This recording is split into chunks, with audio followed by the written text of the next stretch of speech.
बेकार है, उसके और मौला के दरमियान राज होना जरूरी है। इसी बात अपने आप तमामी हजरात से कह देना चाहता है कि वह आला हजरत सरकार फरमाते हैं, अगर उस्ताद या बाप अपने बेटे को तैराकी सिखाए और दरिया में या पुल में या छोटे से तालाब में तैराकी सिखाने के लिए अपने बेटे को उतार दे, अपने शागिर्द को उतार दे और किनारे बैठकर बताता रहे ऐसे करो, और किनारे उसके कुर्ते पैजामे की, उसके कपड़े की और उसके जूते की अगर रखवाली करे, तो क्या उस्ताद शागिर्द का खादिम होता है? क्या बाप अपने बेटे का गुलाम होता है? सवाल करने वाले जरा देख तो सही, अगर उस्ताद अपने शागिर्द के जूते के पास बैठ करके रखवाली कर रहा हो तो क्या वो गुलाम हो जाएगा? क्या वो गुलाम हो जाएगा? अरे रहबर तो वही है जो हर मकाम पर रहबरी फरमाता हुआ नजर आता है। फिर तीसरा जो जवाब है उसे ले लो, यकीन जानो कि आप दरबारे मसूदे गाजी में हैं। आज आप इंशाअल्लाह तबारक तआला इस मफहूम से वाकिफ होंगे। बड़े बड़े उलमा हैं, यही आलमगीरी मस्जिद है ना हजरत, आलमगीरी मस्जिद है, ये तो शाहजहानी मस्जिद है अंदर वाली, शाही मस्जिद है, और वहाँ वो जो है आलमगीरी मस्जिद है। हमारे दो उस्ताद ऐसे हैं जिनका मैं नाम लेकर आपको मजलिसी गुफ्तगू बता सकता हूँ, जिन्होंने मुझसे बाज़ाब्ता तरसगाह में भी बयान किया और मजलिसी गुफ्तगू में बयान किया कि उसी आलमगीरी मस्जिद में हमने हजरत खिज़र अलैहिस्सलाम के दीदार किया। हजरत खिज़र का अब हमको अलैहिस्सलाम कहना है या रज़ियल मौला ताला अन्हु कहना है, ये तीसरा जवाब ले लें, फैसला आपका होगा। तीसरे जवाब में आला हजरत सरकार फरमाते हैं, नादानो तुम्हें क्या पता कि आखिर इन वलियों की कैफियत क्या होती है। जो वहाँ नालैन का जिक्र किसी बुजुर्ग ने किया, साहिब कश ने किया कि नालैन की वो नालैन की निगहबानी फरमाते हैं, तो नालैन से मुराद है क्या? पहले नालैन से तू अपना माना और मौक़िफ़ तो साबित कर ले। फरमाया अल्लाह तबारक व तआला ने फरमाया फखलाना अलैहि, हज़रत मूसा अलैहिस्सलाम से फखलाना अलैहि इन्नका बिल वादिल मुक़द्दस तुवा। वक्त बड़ी तेजी से गुजर रहा है। फखलाना अलैहि इन्नका बिल वादिल मुक़द्दस तुवा, ऐ मूसा जूते उतार ले क्योंकि तुम मुक़द्दस वादे तुवा में है। तो फरमाया ये जूते से मुराद जूता ही है या कुछ और है? अल्लामा निज़ामुद्दीन रहमतुल्लाह अलैह अपनी तफसीर नेशापुरी में उठा करके आप देखो, फरमाते हैं अन्नालैनु हुवल कौनैन, नालैन से मुराद कौनैन दोनों जहान है। तुमने अभी तक यही नहीं जाना कि हजरत मूसा अलैहिस्सलाम के बारे में आखिर ये कहा क्यों है?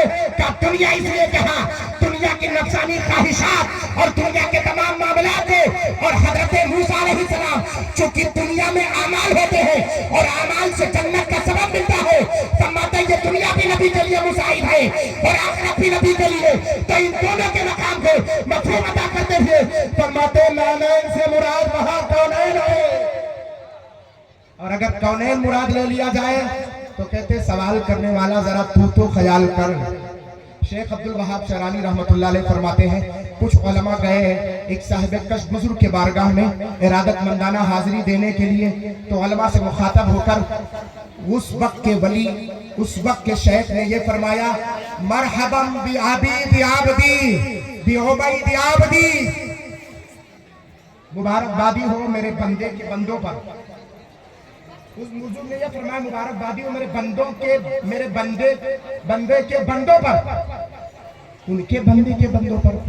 वो लोग लौट आए और लौटने के बाद एक ऐसे आलिम दीन से जो ज़ाहिरी और बातिनी दोनों मामलात के वाकिफ थे, उनसे पूछा हुजूर ये मामला आप तय करें।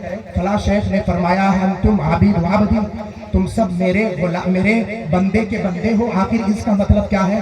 फरमाते वलियों की बारगाह में कोई बात हिकमत से खाली नहीं होती है, उसकी तावील करके देखो तो बात समझ में आए। फरमाया उस वली ने, उस शेख ने अपने नफ्स को अपना गुलाम बना लिया है और तुम सब अपने नफ्स के नफसानी ख्वाहिशात के गुलाम हो। तो जब उसने अपने नफसानी ख्वाहिशात को अपना गुलाम बना लिया तो उसके गुलाम के तुम लोग गुलाम हो गए।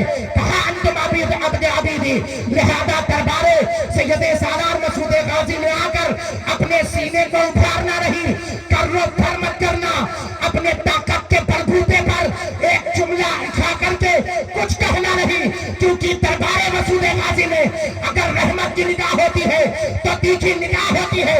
कहीं ऐसा न हो कि अपने दर से तुम्हें वो भगा दे और फेर दे। दरबारे मसूदे गाजी में आओ तो जुमले नरम होने चाहिए। अगर जुमला नरम होगा तो मोइनुद्दीन अजहरी मिंबरे पाक पर खड़े होकर इस बात का ऐलान करता है, तैयारे मसूदे गाजी से तुम वो लेकर आओगे जो जमाने में तुम्हें कहीं